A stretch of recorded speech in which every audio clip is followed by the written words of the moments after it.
네, 오늘장 연고점 마감이 예상되고 있습니다. 내일장 미리 보기 해보겠습니다. 토너스 투자증권 김종수 연구원입니다. 연구원님 안녕하세요. 예, 안녕하세요. 네, 외국인이 8거래일째 오늘 매수를 하고 있고요. 또 투신 쪽의 매물은 어제에 비해서 한 3분의 1로 오늘장에 줄어 있습니다. 내일장의 국내 변수부터 짚어주시죠. 예, 아무래도 오늘 외국인이 8연속 순매수를 이어갔는데요. 역시 이제 지금 외국인에서 시장이 좀 상승세를 보여주고 있습니다. 그래서 내일도 과연 9일 연속 외국인의 순매수가 지속될 건지를 좀 살펴봐야 될 것 같고요. 또한 최근에 그 원화 강세에 대한 부담이 상당히 시장에 많이 반영됐지만은 최근에 국내 외환 당국의 적극적인 어떤 환율 안정 의지로 인해서 지금 1,020원대를 좀 지켜내고 있습니다. 최근 시장 상승의 이면에는 이런 환율 안정 부분도 일부 어느 정도 있기 때문에 내일도 이런 환율 안정세가 지속될 것인지를 좀 살펴봐야 될 것 같습니다. 네, 그리고 5월 수출 증가 여부를 좀 보자고도 내용을 써주셨거든요. 이건 어떤 내용인가요? 예, 5월 수출에 20일까지 수출이 나왔는데요. 일단 20일까지 수출을 보면은 전년 동기 대비 한 0.3% 감소를 했습니다. 근데 이게 조비스의 어떤 그런 시차를 감안했을 때는 오히려 7% 정도 증가를 했거든요. 그래서 5월에도 수출은 좀 좋은 그 증가세를 좀 나타낼 것으로 보이는데요. 좀 그런 점에서 해외 변수의 여건은 계속해서 국내 경제 증시에 좀 우호적인 여건을 좀 변화하고 있습니다. 단지 이제 이런 부분을 실제로 이제 5월 전체 수출이 나오는 걸 좀 확인해야 되는 그런 좀 시간이 필요해 보입니다. 예. 자, 수출 지표를 봤을 때 글로벌 경기 회복세가 우리 경제에 긍정적인 영향을 주고 있다고 포인트를 제시를 짚어주셨습니다. 자, 해외 변수 살펴보도록 할게요. 오늘은 미국, 중국 쪽에서 좋은 소식들이 나왔는데 내일장에도 어떤 좀 호재를 기대할 수 있을지 알아볼까요? 예.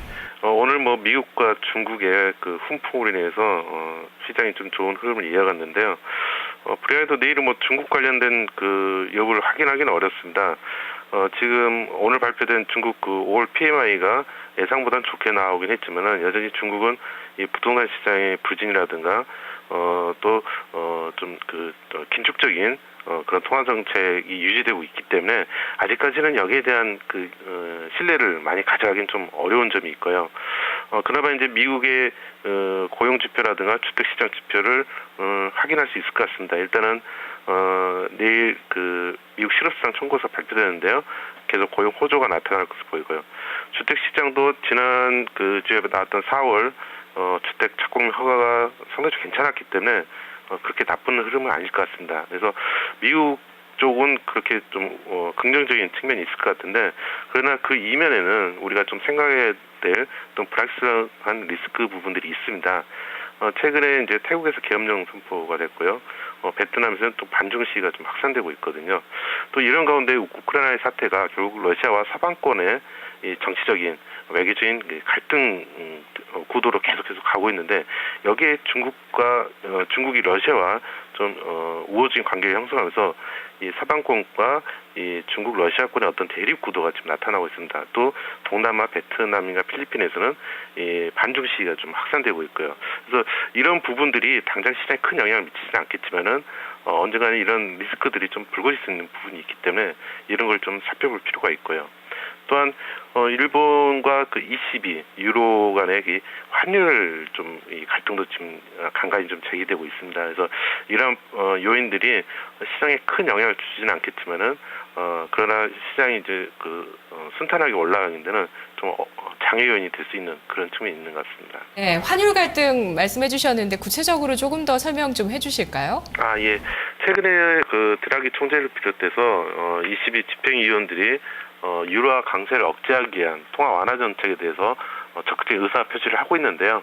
여기에 대해서 일본 정책 당국자들이 상당히 좀 불편한 심기를 좀 표출하고 있는 것 같습니다. 그래서 실제로 엔화의 추가적인 약세가 좀 제한되고 있는 부분들이 이런 ECB와 일본 정책 당국자들 간의 어떤 그런 좀 이 불편한 관계를 좀 형성시키고 있는 것 같고요.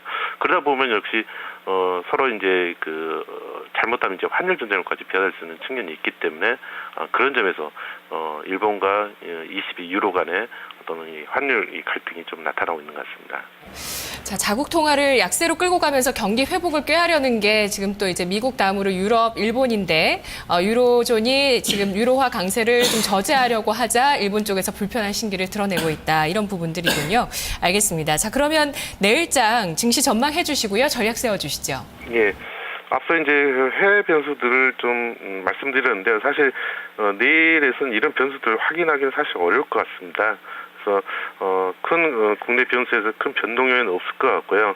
최근에 나타났던 외국인의 순매수 흐름이 이어지면서 국내 증시도 그렇게 나쁘지 않는 모습을 보여줄 것 같습니다. 일종의 글로벌 투자 전략 차원에서 미국 증시의 상승 부담을 느꼈던 그런 일부 좀 자금들이 우리나라나 신흥국이나 이런 틈새 시장으로 나타나는 현상이 아마 내일도 계속되지 않겠냐 이렇게 보이고요. 그렇지만은 이제 아직까지는 글로벌 어떤 그 경기 모멘텀에 대한 신뢰가 그렇게 아주 많이 쌓여 있는 상태는 아닙니다. 그렇기 때문에 투자 전략은 단기적으로는 좀 호흡을 좀 작게 가져가는 좀 그런 호흡이 필요하고요. 앞서서 이제 환율 부분도 이제 잠재돼 있다 말씀드렸는데 경기 민감이나 지수 관련 대형주보다는 역시 이제 실적 개선을 바탕으로 해서 최근에 코스닥 흐름이 안 좋았는데요. 낙폭 과대 중소형주의 단기적인 전략을 좀 가져갈 필요가 있는 것 같습니다. 네, 알겠습니다. 고맙습니다. 예, 감사합니다. 네, 자 현재 시장에서 트레이딩 전략을 권하고 있습니다. 김종수 연구원이었습니다.